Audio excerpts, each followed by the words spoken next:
నేను కడపలో గెలవకపోవడానికి కారణం టైం అనే నేను అనుకుంటున్నాను. బికాస్ నేను కడపలో తిరిగింది కేవలం 14 రోజులు మాత్రమే.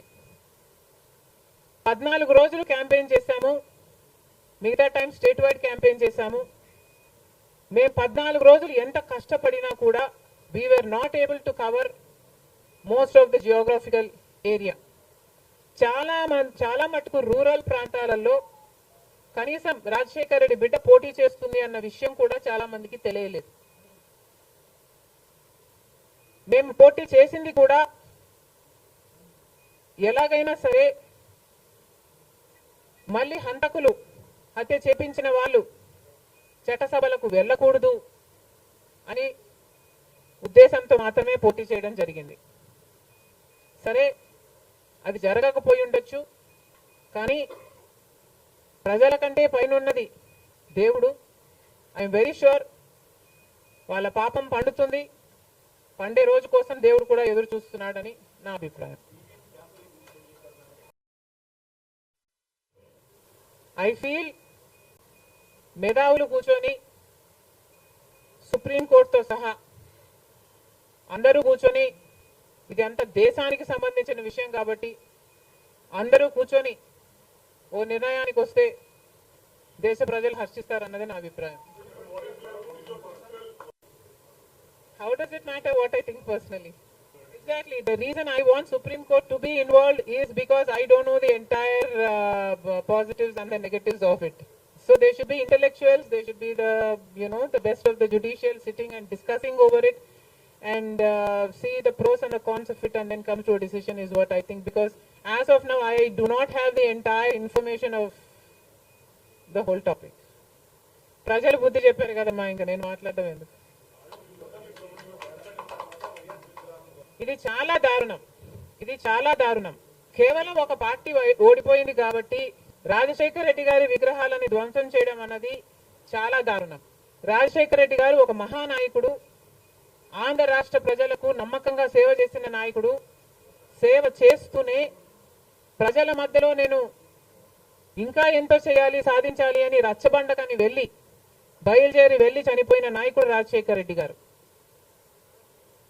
రాజశేఖర్ రెడ్డి గారు లాంటి మహానాయకుడు చనిపోతే దాదాపు 7,000 మంది ప్రజలు ఆ బాధ తట్టుకోలేక, నిజాన్ని జీర్ణించుకోలేక ఆయన వెనకాలే చనిపోయారు. అంత గొప్ప నాయకుడు రాజశేఖర్ రెడ్డి గారు. ఒకసారి ఏం చేస్తున్నాము అని ఇలాంటి వాళ్ళు ఆలోచన చేసుకోవాలి. చనిపోయిన వాళ్లకు కూడా రాజకీయాలు ఆపాదించడం ధర్మం కాదు. చనిపోయిన వాళ్లకు కూడా గెలుపు ఓటములు ఆపాదించడం న్యాయం కాదు. మరొక్కసారి చెప్తున్నాం, రాజశేఖర్ రెడ్డి గారు మీకు చేసింది ఏమీ లేదు. దయచేసి రాజశేఖర్ రెడ్డి గారి విగ్రహాలను ధ్వంసం చేయడం ఆపండి.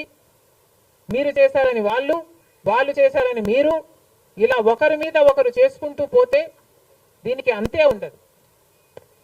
మళ్ళీ చెప్తున్నాం, మీకు ఇంకొకరికి తేడా ఉండాలి అంటే కొంచెం పేషెన్స్ పాటించాల్సిన అవసరం ఉంది. ఈవెన్చువలీ పిల్ల కాలువలన్నీ సముద్రంలో కలవాల్సిందే.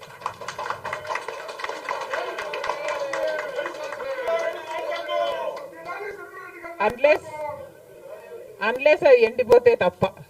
There is no taking the responsibility of anything in Andhra Pradesh, because in Andhra Pradesh, Congress is the only party that has stood by the people and has fought for the special status. On the one hand, Mr. Chandrababu Naidu, who was Chief Minister for 5 years, neglected special status, and then Mr. Jagan Mohan Reddy became the Chief Minister and continued neglecting the special status. Congress party was the only party fighting for special status and for all the rights of the AP Reorganization Act. The people of Andhra know this, but they also know that their vote should not go to waste. And because they were very decisive, that they wanted change, they voted this time with a vengeance for change. Congress party oka jatiya party. Congress పార్టీలో ఏ నిర్ణయం తీసుకున్నా కాంగ్రెస్ పార్టీలో ఒక individual తీసుకునే పరిస్థితి ఉండదు. కాంగ్రెస్ పార్టీలో ఏ నిర్ణయం తీసుకున్నా దానికి ఒక కమిటీ ఉంటుంది, ఒక పద్ధతి ఉంటుంది. ఆ నిర్ణయం ప్రకారమే సీట్లు ఇవ్వడం కూడా జరిగింది. మిగతా వాళ్ళు అంటారా, వాళ్ళు చేసే చిల్లర అలిగేషన్లకు నేను సమాధానం చెప్పాల్సిన అవసరం ఉంది అని, నేను సంజాయిషి ఇవ్వాల్సిన అవసరం ఉంది అని నేను అనుకోవటం లేదు. Indiscipline will not be tolerated by the Congress party and severe action will also be taken against those who resort to indiscipline.